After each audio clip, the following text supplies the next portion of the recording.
अस्सलाम वालेकुम रहमतुल्लाहि व बरकातहू। टाइम स्केल प्रमोशन में तगोदो करने वाले और हमारी इस सारी टीम की खिदमत करने वाले हमारे सीनियर और पुरखुलूस साथी यहाँ पर मौजूद हैं।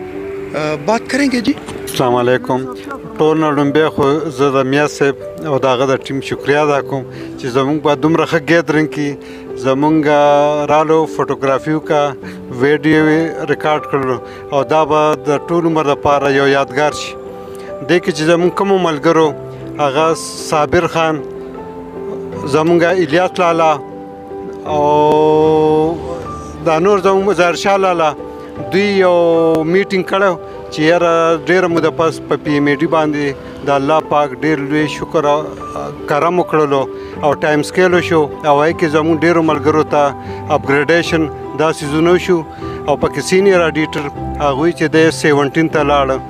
نو زه په دې کې زموږ کوم باجوا صاحب زموږ مرکزي کابینه دې کې زموږ ډېر ملګري هغې کې یو نن به زه یاد کړم عجب خان صاحب چې هغه وفات شوی دی، د هغه قبر دی الله پاک د نور نه ډک کړي.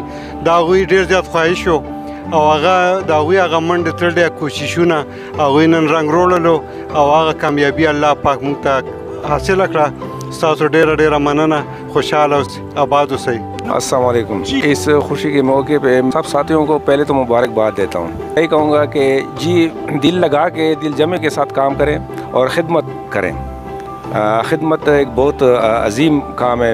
हमें चाहिए कि हम इस मुल्क के साथ, अपने दफ्तर के साथ, अपने इदारे के साथ हम मुखलिस हों और इसको और अच्छे मुकाम पे ले जाएं। इंशाल्लाह हम तगदो करेंगे और सबको, अपने क्लाइंट्स को बेहतरीन सर्विस प्रोवाइड करेंगे इंशाल्लाह। ये हमारा वादा है, ये कमिटमेंट है हमारा और अल्लाह बस सबको मुबारक करे। अस्सलाम वालेकुम। دې ښایسته موقع باندې موږ دا وایو چې الحمدلله د الله تعالی لاک لا شکر دی چې دې خلکو باندې الله پاک رحم وکړو او د 17 ګریډ اخیستل دا دوی د موږ لپاره ډېره د یو احساس خبره ده او دا د الله رحم دی، کرم دی، د مشرانو دعاګانې دي او د دې ملګرو د محنت نتیجه ده چې الله پاک په دې خلکو باندې رحم فضل وکړو.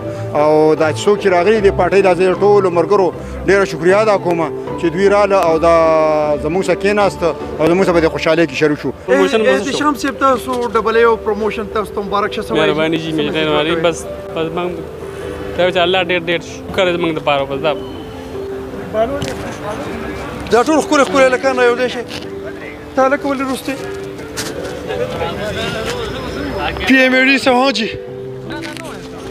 ټایم سکیل پروموشن د چا شو؟ بهرحال د افیس د برګرو ټایم سکیل پروموشن تاسو ته مبارک. تھینک یو جی، جزاک الله.